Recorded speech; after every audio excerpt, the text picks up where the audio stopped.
birds of prey is the F-104 Starfighter. This ancient, clumsy creature is unsuited to flight because of its stubby wings and unstable engine. Yet, year after year, they continue to take to the air. Wildlife experts in the Air Force warn this dodo-like bird has already had its numbers reduced by half. Distinguishing marks of the F-104 Starfighter include silver plumage, pointed beak, nervous pilot, and a tendency to dive for no reason. The Starfighter's natural habitat is NATO countries, where it can be seen closely followed by flocks of fire trucks and ambulances.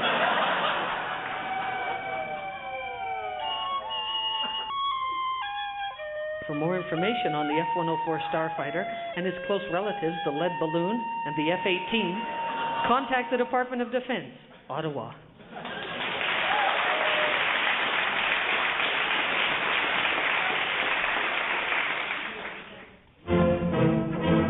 History records many famous last words, the final thoughts of kings and queens, warriors and artists. But what about the lesser souls? What about the not-so-famous last words of people like Gary Shapatinsky of Boom Bang, Alberta, who said, "Hey, you big, hairy, stupid slob.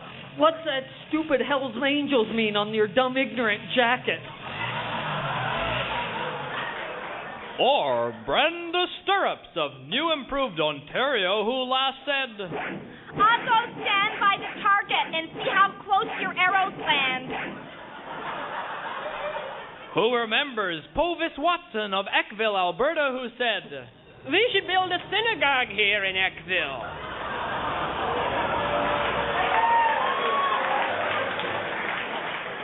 Or Double Mint Twins O'Hara of Fuzz, British Columbia, who was last seen saying, "I officially opened this nudist camp for beekeepers." Join us again next week on Not So Famous Last Words when you'll hear Donald Rubella of Parts, Nova Scotia, whose last words were, "It's okay, I can cross this picket line. I don't believe in the Teamsters Union."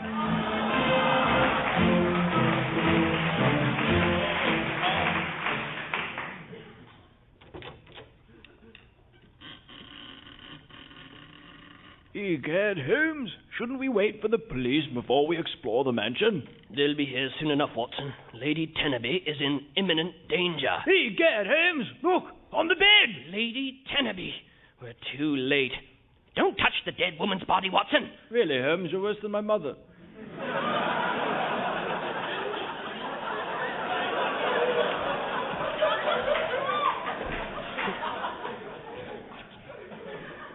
She does seem to be dead.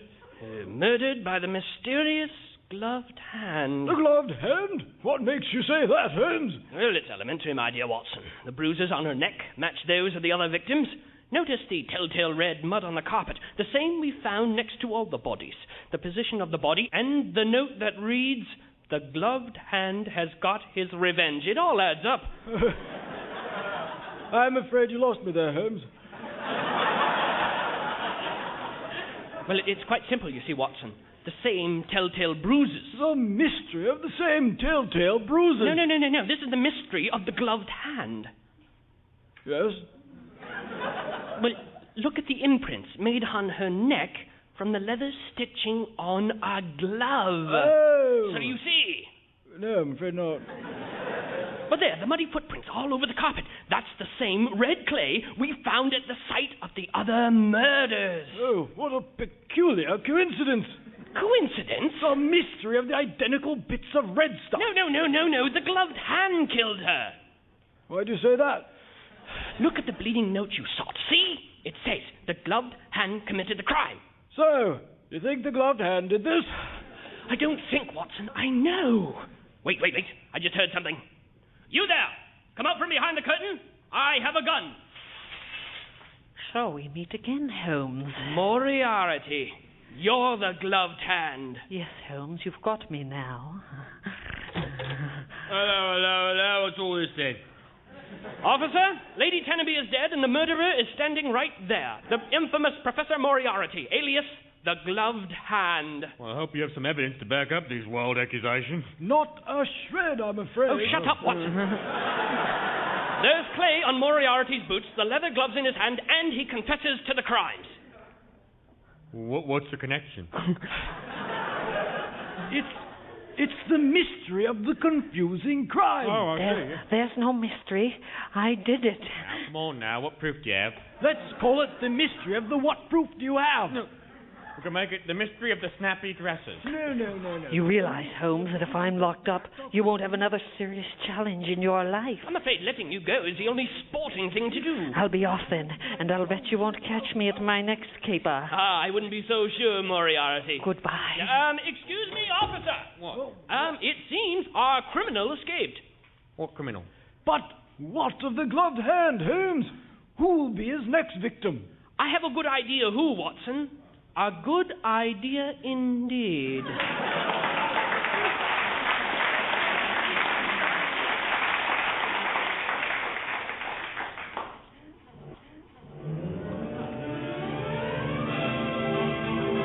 It's summer across Canada, and with summer comes theater. But not real theater as you and I define it. No, it's charming small-town summer stock theater. At what other theater would you find patrons with fishing lures in their top hats? Or find out that the applause is really just people swatting mosquitoes? Where else would you find Canadian performers getting any work at all? This summer, drive up to Gorge Valley for the Red Barn Theater's production of Neil Simon's hit comedy, My Wife Marcia Mason Left Me, and here's what I think about that. And while you're in the hinterlands, why not drive a bit farther north for the outdoor shows of Black Fly Theater in Penderton Bog? This season's first production features Snoopy, Linus, Lucy, and the whole Peanuts gang getting their kite caught in a nuclear power plant while terrorists threaten to use acid rain to destroy the Mideast. In the hit show, it's 1983, Charlie Brown. Then head even farther north for the Diphthong Corners production of 7 Brides for 7 Brothers. This community of 14 people bring to life a bold drama about inbreeding. Summer stock theater. A welcome change from the boring monotony of quality theater we're stuck with all winter.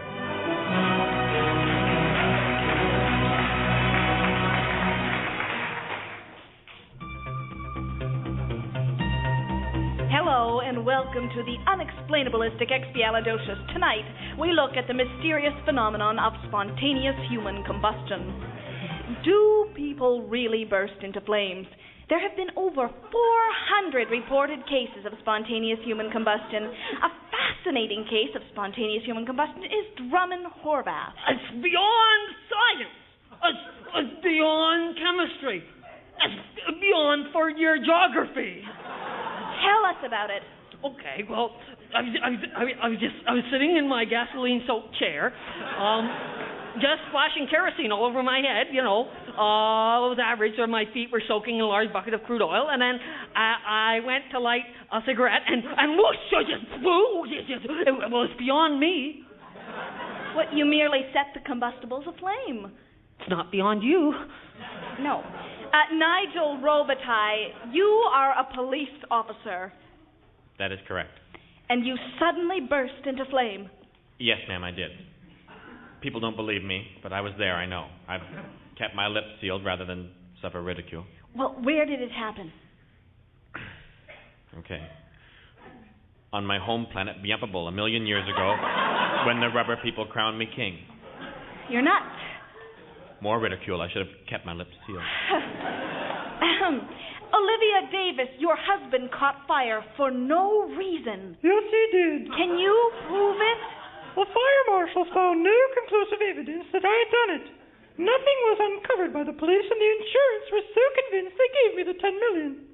But why did you torch him? I hated the bastard. Oops, sorry. Dalhousie Unguentine, you have documented proof of a case of spontaneous human combustion. Well, not documented, no. Well, you saw it happen. Well, no. I heard about it. From whom?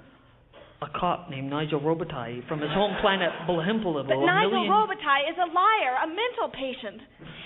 It seems the only irrefutable case of spontaneous human combustion is that of Judge Peter Punthead. Now, Judge, you saw a woman burst into flame. Yes, I did. My secretary, Ursula, to be exact. Yes, and there was no gasoline or flammable clothing? In fact, we were naked. Just in case. Forewarned is foreplay or whatever. My secretary, Ursula, and I were tidying up the files when she suddenly burst into flames. And you tried to put the flames out? Why else would we be rolling around the floor when my wife kicked open the door? Did your wife believe that your secretary was on fire? She threw a bucket of cold water on us, didn't she? And that put out the fire? As a matter of fact, it did, Yeah. Well, I think we've heard enough. Spontaneous human combustion, fact or fancy? You be the judge. No, let me be the judge, unless you listen to my wife. Yeah, good night.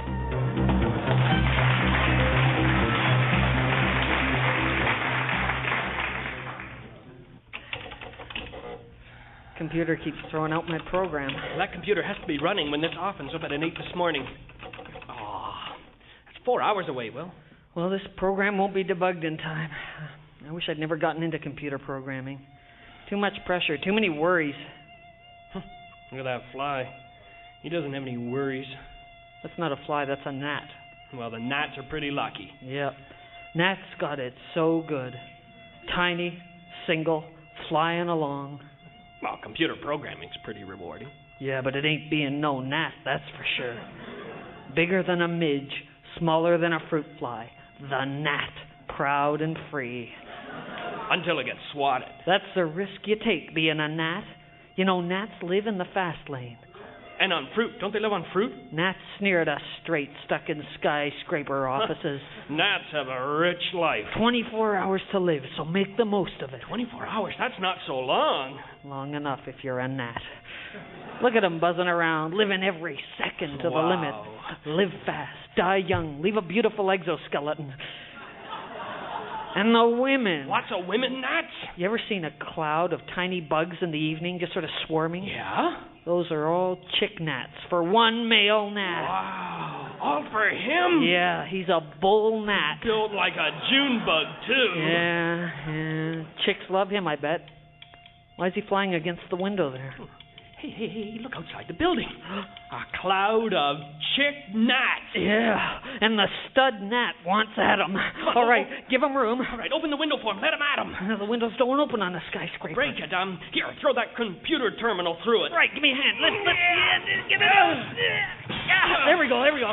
All right, go for it. Look, the gnat, he's flying out. Hey, don't hug the window. I can't see. He's landed 2 floors down. The clouds are closing in. Move over. I'm missing the gnat orgy. He's in the cloud of chicks. Now, don't push me. I want to see. Let me lean out, too. Oh, he's got I want to see the gnat.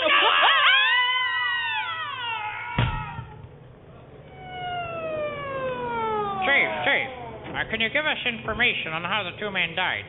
Well, as best as we can figure it, 2 computer programmers working all night on the 23rd floor suddenly threw a computer out the window and jumped or fell to their death. Any notes? Any reason? No, just a couple of average guys who suddenly went berserk like a crazy bull stud gnat. Wow. Yeah.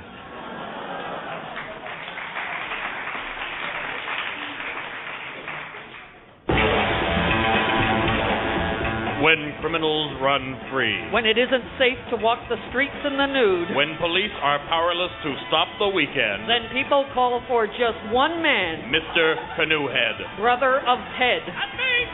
Mr. Canoehead. A man with an aluminum canoe affixed permanently to his crew cut by a freak electrical storm. But the fame and novelty wore off faster than the varnish. Mr. Canoehead discussed strategy with his trusted manager, former gynecologist Dr. Raoul. Hey, Doc. It's been weeks since I was on the Johnny Carson show last. Look at the TV guide and see who they've got on instead. Johnny's guests this evening will be Mr. Punthead, Dexter Dingybrain, and the Siamese Catamaran sisters. Damn it, Doc.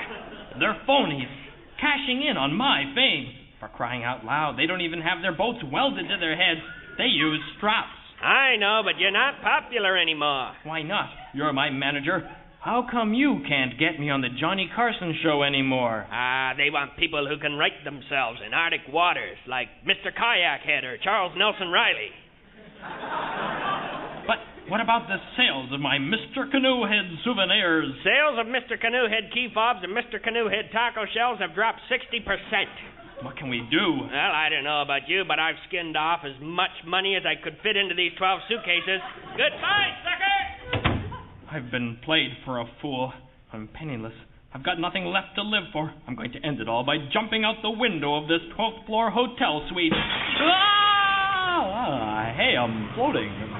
Hey, the canoe is acting like a parachute. Stop, please! He took my purse! Down below me, a man just stole that woman's purse. If I can just aim myself properly. I've been hit in the head by a flying canoe. You knocked out the thief, Mr. Canoehead. You're a crime fighter. Here's a peppermint lifesaver as a reward. I know how I can make money. Help! Mr. Canoehead ran off with my purse! But there was no money in it, so Mr. Canoehead turned to crime fighting instead. Next week, Mr. Canoehead gets bow guns.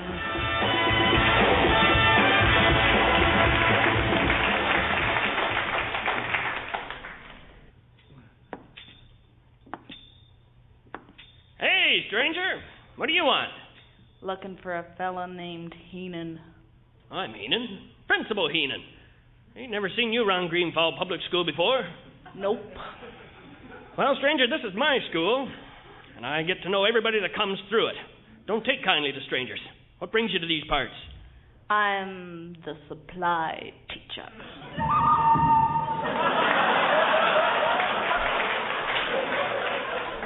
The supply teacher.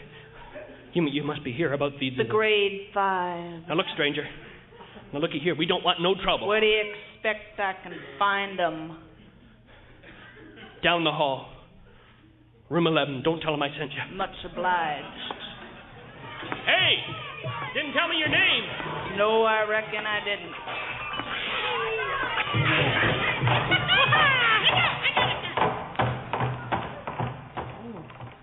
Well, looky here.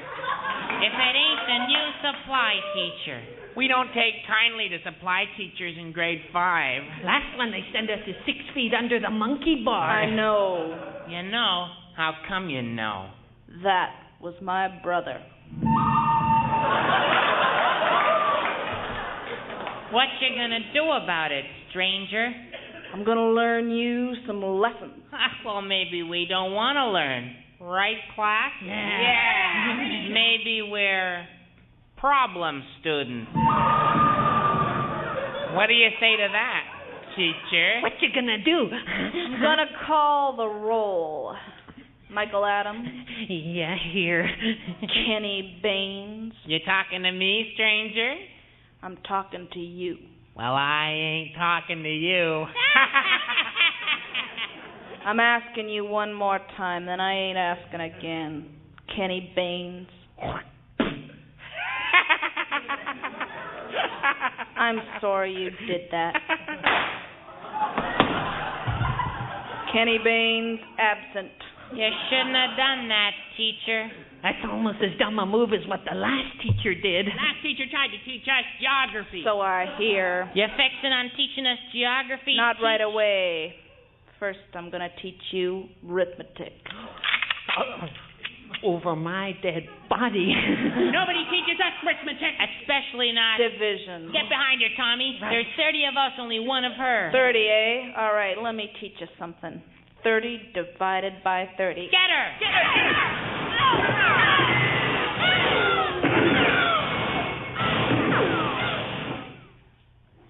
30 divided by 30 leaves 1. Don't shoot. Don't shoot. I learned my lesson. Okay, you get the janitor to get rid of these bodies, and we'll learn you some arithmetic, son. Okay.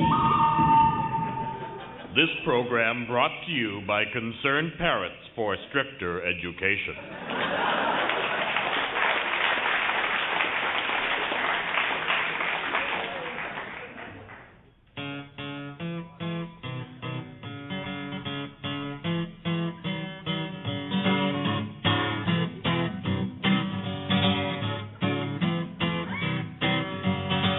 I got a friend thinks the royal family are just great.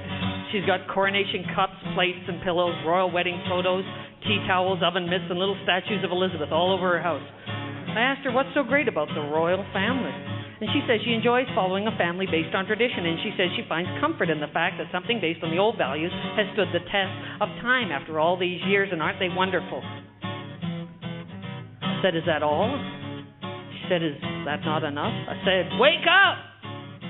You're wasting your time. Wake up! Wake up! That's a meaningless distraction. Wake up! Wake up! You're running away from your own problems. Wake up! Wake up! Wake up! Wake up! Wake up! I know this guy buys lottery tickets every week. He's been buying lottery tickets for years, hundreds of them, and he's never won anything more than a book of tickets. So I asked him, why do you buy lottery tickets? He said it's a lot of fun for a few dollars, and he and his friends get together and they compare the numbers, and it's fun to dream about what you do with the money. I said, is that all? I said, is that not enough? I said, wake up! Wake up! You're wasting your time. Wake up! Wake up! That's a meaningless distraction. Wake up! Wake up! Nothing's gonna come of this. Wake up! Wake up! Wake up! Wake up! Wake up!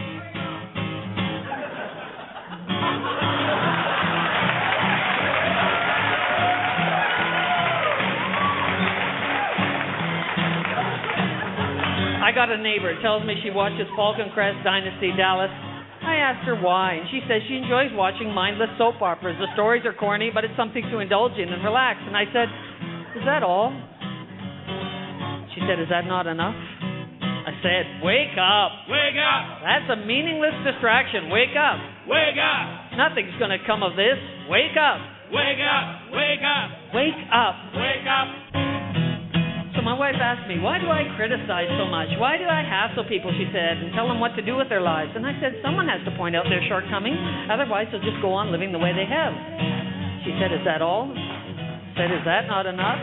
She said, wake up! Wake up! She said, you're wasting your time. Wake up! Wake up! That's a meaningless distraction. Wake up! Wake up! You're running away from your own problems. Wake up! Wake up! Wake up! Wake up! Wake up! No, you wake up! Wake up! No, you wake up! Wake up! Wake up! Wake up! Oh, wake up! Oh,